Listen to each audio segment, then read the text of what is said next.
of the Opposition, Keir Starmer.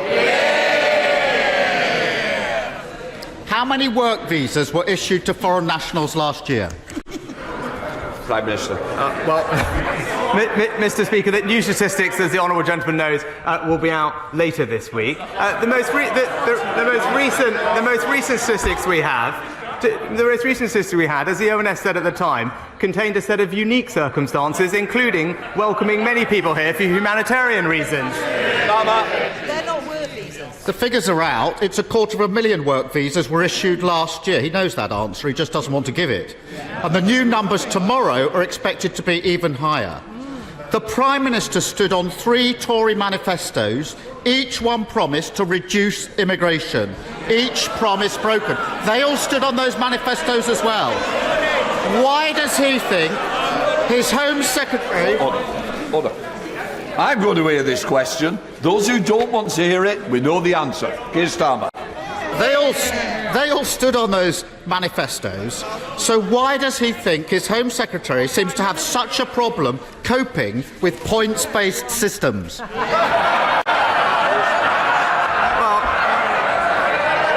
Mr. Speaker, And the same respect will be shown, Prime Minister. well, Mr. Speaker, just this week we announced the biggest ever single measure to tackle legal migration, removing the right for international students to bring dependents, toughening the rules on post-study work and reviewing maintenance requirements. But what is the honourable gentleman's contribution? There are absolutely no ideas. There is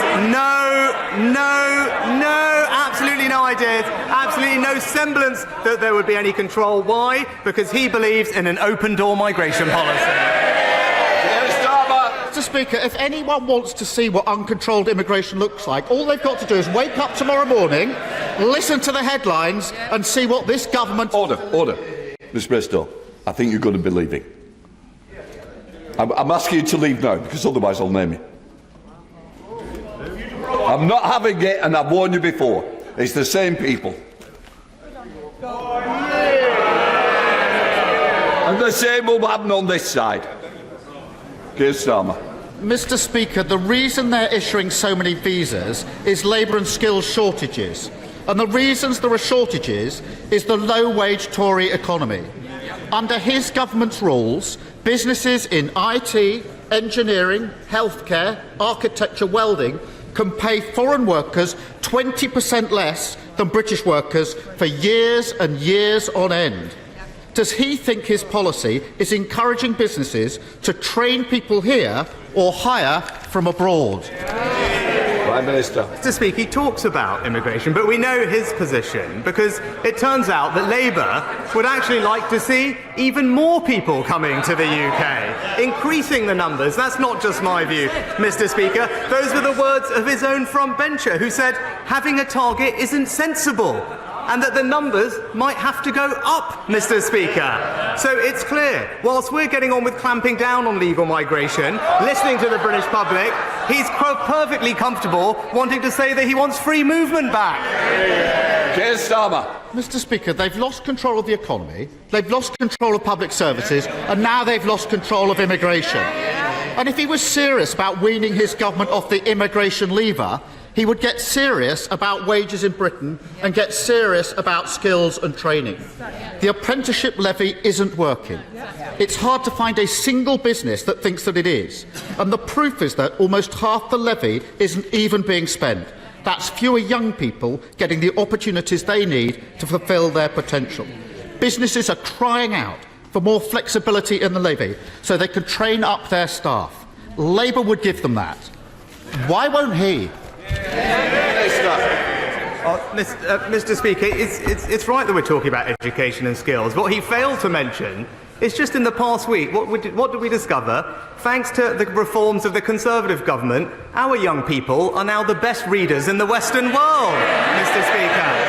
Reforms that were opposed by the party opposite. He also talked about our record on the economy. And I am very surprised, Mr. Speaker, because I've stood here week after week when he's been so keen to quote the IMF, Mr. Speaker. And he seemed to have missed their press conference yesterday, where they actually raised our growth forecast by one of the highest they've ever done, said that we've acted decisively to make sure that the economy is growing, and credited this government with having a very positive effect on future growth. Is the Prime Minister seriously suggesting that breaking the economy, breaking public services, losing control of immigration is some sort of carefully crafted plan? His policies are holding working people back, and all he offers is more of the same. But fear not, because speeding into the void left by the Prime Minister comes the Home Secretary. Not with a plan for skills, growth or wages, no. Her big idea is for British workers to become fruit pickers. Just in case, I can hardly believe she said this, that they forget how to do things. Does the Prime Minister support this let them pick fruit ambition for Britain? Or does he wish he had the strength to give her a career change of her own? Mr. Speaker, he talks about public service, he talks about the economy. Again, I think he's just failed to notice what's going on. The IMF, as they've said, it's right here, Mr. Speaker. Our forecasts, which he was very keen to point out just a few months ago, now their forecasts are that we will have stronger growth than Germany, France and Italy, Mr. Speaker. What do they say? They're saying that we are prioritising what's right for the British people, Mr. Speaker. He talked about public services, I said. Best reading results in the Western world. When it comes to the NHS, what did we just discover last week? Ambulance waiting times at the fastest response in 2 years, Mr. Speaker. That's a Conservative government delivering for the British people. Mr. Speaker, the Home Secretary may need a speed awareness course. He needs a reality check. This mess on immigration reveals a Tory party with no ambition for working people and no ambition for Britain. Just the same old failed ideas, low wages and high tax.